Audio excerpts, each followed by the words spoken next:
Vous êtes à votre émission Actu Culture, bienvenue. Et pour que vous ayez une idée approximative de qui nous recevons comme invité, regardons ensemble cette petite vidéo. Si dans un grand élan de générosité posthume, Jean-Luc vous a couché sur son testament, je vous conseille de n'accepter que sous bénéfice d'inventaire. Manu, sans doute. Vous êtes sa première épouse, n'est-ce pas? Pourquoi? Il en avait tant que ça. Il m'a beaucoup parlé de vous. C'était un mariage blanc. Nous sommes de retour sur le plateau d'Actu Culture et je ne suis pas seule. Bessie, François Séni, bonjour. Bonjour Rachel. Qu'en est-il du programme culturel de la semaine? Merci beaucoup. Pour le programme culturel de la semaine, nous avons en vue la 5e édition de la Nuit du Balafon à Bobo-Dioulasso, le 29 janvier prochain, du côté de l'Institut français de la grande ville de Sia. Et cette nuit du Balafon sera ponctuée par une conférence de presse, une conférence générale plutôt, autour du thème diversité et richesse du Balafon au Burkina Faso. Et tiens-toi bien, c'est animé par Konomba Traoré, M. Dao Sabari et bien d'autres invités sûrement qui vont débattre du thème. Il y aura également d'autres troupes qui utilisent également le Balafon. On a la troupe La Voix du Faso, Mognonso, l'Opéra Balafon, Khalifa Diabaté, le grand balafoniste. Il fait beaucoup de bonnes choses à l'extérieur, ce Burkinabé-là. Il y a aussi les danseurs de Bobo-Dioulasso qui sont également invités à participer à cette activité-là. Autre chose, Rachel, il y a la sortie de promotion, la 5e promotion de l'école supérieure de théâtre Jean-Pierre Guingané, le 28 janvier dernier, que ça devrait se tenir. À côté de cela, nous avons également la 10e édition du Festival international de théâtre. Et on salue de passage Irène Tassambedo. Et c'est notre Yénéga des temps modernes, Irène Tassambedo. We are proud of you. Ok, voilà, donc c'est un peu là l'actualité de la semaine de façon résumée. Et pour la 10e édition du Festival international de danse de Ouagadougou, il y a eu un réaménagement de programme compte tenu de la situation actuelle, le couvre-feu. Et je sais que cela impacte beaucoup d'activités. Nous avons notre invité ici qui est dans le théâtre. D'ailleurs, il y a eu le report de la 5e promotion des élèves de l'école. La sortie de promotion, oui. Voilà. Donc, elle va nous dire ce qu'elle en pense, son appréciation par rapport à cette actualité et l'impact de la situation sur ces activités. Et il s'agit aujourd'hui, pour nous, de vous présenter Christiane Wendeyide Tiandrebeogo. Et il faut que je précise une chose. Wendeyide, c'est en moré. Et ça signifie Dieu, il est le plus grand, il est le plus fort. Et ça me fait en même temps penser à quelque chose. Parce que Bessie, à côté, il porte un prénom. Et Gouronsi, qui signifie Bessie, en Gouronsi, ça veut dire c'est l'enfant de l'hivernage, celui qui apporte la pluie. C'est deux noms contractés. En Gouronsi, on dit Bessie. Ça veut dire B, c'est l'enfant, le fils, et Si, c'est l'hivernage. Donc, on apporte la joie et la gaieté du cœur. La gaieté sur ce plateau également. Oui, c'est ça. Christiane, bienvenue. Merci Rachel. Quelle est ton appréciation? Alors, quel est l'impact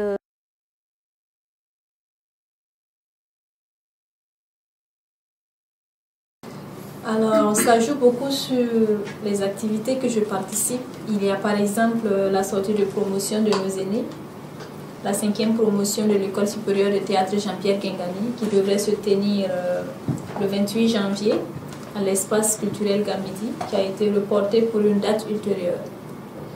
Et ça joue beaucoup encore parce qu'il y a des spectacles de théâtre que je voulais aller suivre et qui sont malheureusement reportés à cause du couvre-feu. Et voilà, chers internautes, pour ceux qui ne la connaissent pas, c'est vrai que vous avez vu l'extrait et vous avez eu une idée du domaine d'activité dans laquelle elle excelle. Laissez-moi vous dire que Christiane Wendeyide Tiandrebeogo a fait des études en sociologie. Elle est mannequin en freelance Elle est hôtesse de cérémonie. Elle a une formation professionnelle en théâtre, en jeu d'acteur, à la cascade et au maniement des armes. Ah ouais. Christiane. C'est intéressant ça. Et si tu nous disais les troupes que tu as eu à côtoyer, les scènes dans lesquelles tu as eu à jouer et tout ce qu'il faudrait savoir juste à côté en tout petit résumé.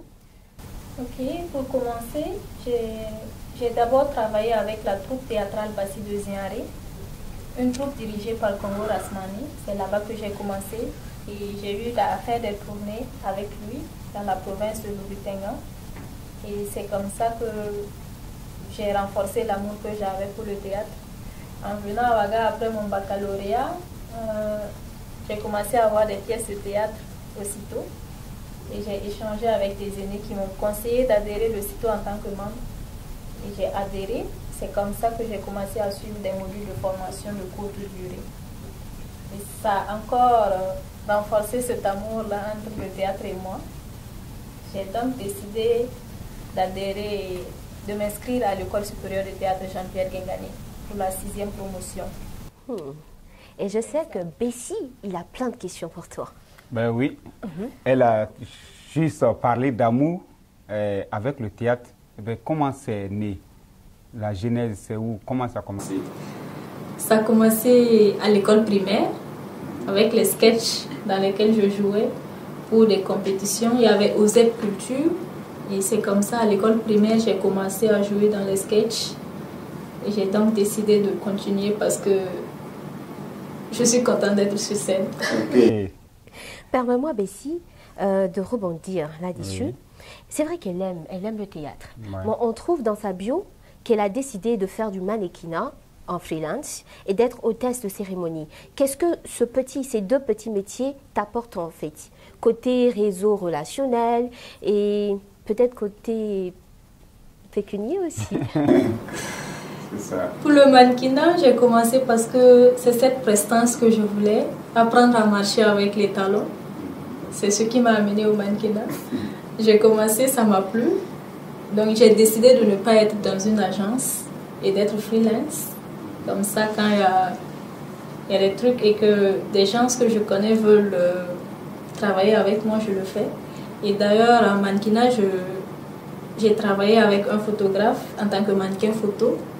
Et ça m'a donné la visibilité, en tout cas, sur les réseaux sociaux.